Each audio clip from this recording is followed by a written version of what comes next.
It's one of those things I try to explain to people. You're either going to get it or you don't.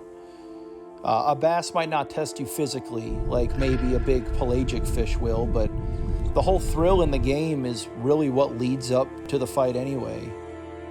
It's the preparation, the presentation, your thought process, knowing yourself that you're doing the right thing in the right place where you have a chance of catching the biggest 5 bass that live in the lake that day. It's an 8-hour mental challenge with ups and a lot of downs and no one to coach you through it. It's just you and a little green fish. But when everything goes right, you fish clean and you prove to yourself you made all the right decisions that day and you're on your way back to weigh-in, anyone who plays the game will tell you that there's no better feeling out there.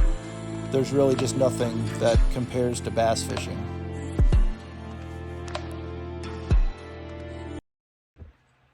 Hey guys, what's going on? Captain Cody Davis here. Welcome to another episode of Tight Splice Charters. Hope you liked the little intro. I've got the full-length fish catches to come at the end of the video.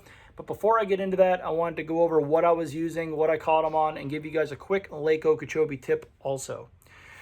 So I got into that area the other day, and to be honest with you, it was a total grind for the first 4 or 5 hours of the day. Got in there first thing in the morning, right where I'd left the fish, and they just weren't cooperating. I'd catch one here, one there, just random, and wasn't really having anything dialed in. There were a lot of other boats in there, but they were fishing very slow. And here's the reason why, and this is the Lake Okeechobee tip that you're never going to hear anyone talk about. I have people tell me all the time, man, I'm around them, I just can't get them to eat. They're blowing bait up, they're pushing head wakes, they're doing this, they're doing that. In that spot where I laid down, the boat just south of me, while he was facing away from me, I watched about an 8-pound mullet jump out of the water twice and land behind him. The guy spun his boat around and continued to cast at that clump for 20 minutes without moving because he was fishing for that 8-pound bass that was blowing bait up in that clump. The boat just north of me was in fishing in what we call a football field, which is just like an open hole in the grass. And there were tilapia actively spawning in there. I could see them from where I was. They'd come up and slosh, and they do like a kind of just throw water up in the air and spin around in circles when they spawn. That guy, too, just continued to do circles and throw his spook at those fish, thinking they were bass chasing shad. Lake Okeechobee is not only a mini ocean, but it's also a swamp. In the first 20 minutes of me fishing that area, I saw tilapia, I saw catfish, mudfish, gar, alligators, turtles, mullet. I saw some tarpon roll. There's all types of different species of fish that call Lake Okeechobee home other than bass. And typically, if bass are in there, you're not going to know it unless you see them chasing a shad or chasing bait. But the whole tip is, when you get into an area, just because you're seeing boils, head wakes, reeds shake and move, ask yourself, do you really think those are bass? Really take a second to really look. Keep your wits and eyes about you. See if you see tilapia. See if you see mullet moving around. Big catfish, stuff like that. Because in this case, that's what was all there. So just make sure that you're seeing bass and not the other 150 other types of fish that live in the lake. So as those guys sat there and continued to throw a tilapia and mullet, I kept moving. I wasn't seeing the bait. I wasn't hearing the bluegill. I just wasn't seeing the proper activity that I, had been seeing prior. And it wasn't until I got about 300 yards from where I started to where I started getting into some fish. Right where they should have been, in the same clumps, the same type of grass, but just further down. I don't know if the muddy water maybe spooked them a little down or if the bait moved, but whatever, they had moved. So I'm going to get into kind of what I was using. To cover water, you just heard me say I had to, kind of was moving and grooving, trying to get into some fish. This guy was a huge player in the beginning, throwing a black and blue swim jig. Enabled me to cover a lot of water. You get a lot of big bites on it. I caught a few nice ones on it the day prior to this day. Actually, I've got some of those fish catches on film, so I'll probably put them in here. So I'll put them right here.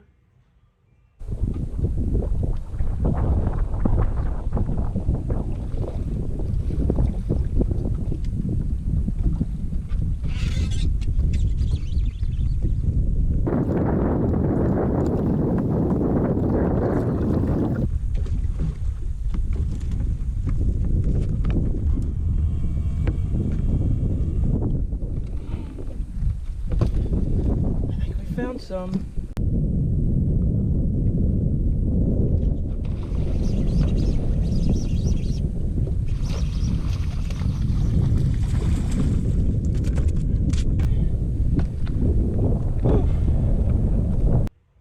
So there you go. The other day when I kind of found this area, this is how I found them. I was really crunched for time. I had to bring my boat in to get serviced. Hence why I'm in Breezy's boat in these next fish clips, because she let me borrow her boat. So nice of her. So I was rushing through. So I was really just chucking and winding the swim jig around and catching them. And it worked the other morning as well. They were on it and caught some really nice fish. I didn't catch any of the real big ones on that, but it was definitely a player to help me locate some fish.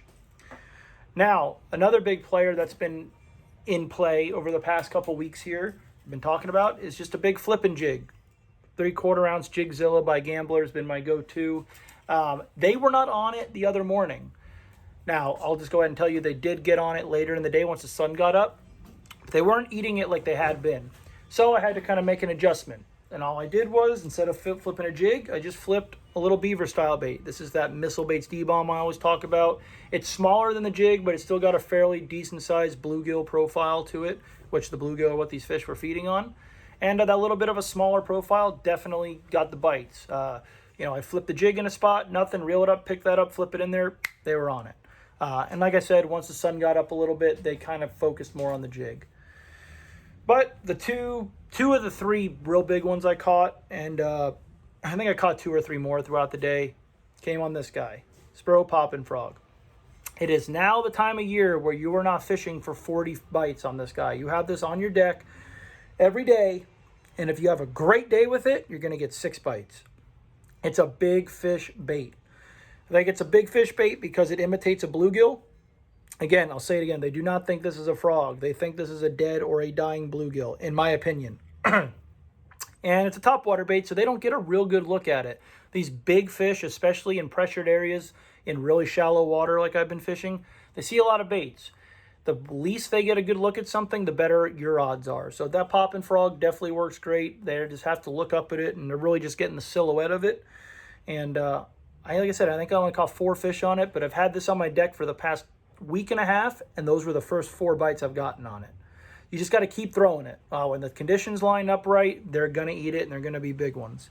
That really big one, she was over 8 pounds. I think she went 8.6. If she would have come off, I wouldn't even have been upset, because I honestly could tell you I thought it was a tarpon that ate this frog. The explosion was so big. But caught that one. I think I caught another one over 7 on it. Just a super fun bite. Everybody loves a frog bite. Throwing that on this is not a sales pitch, but I have fallen in love with this rod, and a lot of people on Okeechobee have, even if they don't talk about it. Arc Invoker 7.4 mag heavy. Badass frog rod. Good for throwing a big easy around swim bait, stuff like that. But that was it. Had an awesome day. Probably caught 25 fish, but caught some really big ones. I had a couple other nice fish that I accidentally deleted, or maybe I didn't hit my GoPro on when I caught them. But either way, I got 3 really big ones to show you guys, so happy about that. If you guys want to book a trip, if you want to go fishing, you follow me on Instagram and Facebook at Tight Splice Charters. Subscribe, subscribe, comment. I love all the positive feedback I've been getting from my videos. It's awesome. And if you guys want to go fishing, my contact information is below. If you have any questions, text me, email me, call me. I'm more than happy to help you guys out. And other than that, tie lines, guys. I appreciate you guys watching.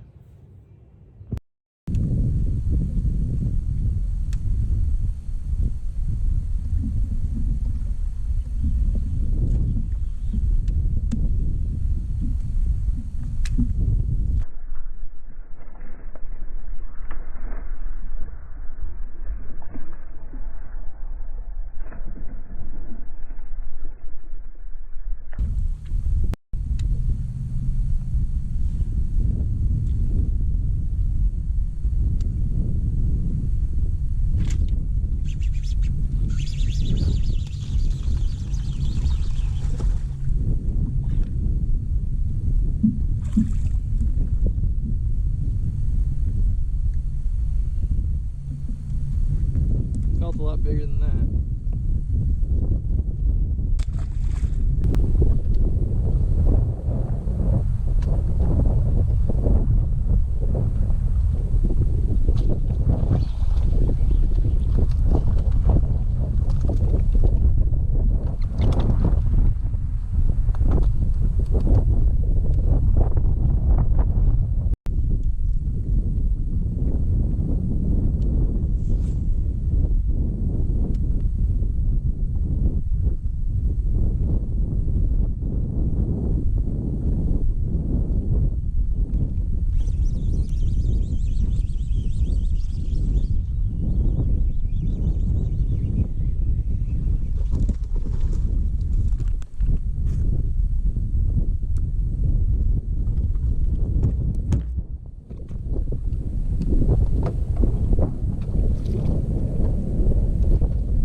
some days you're just living right.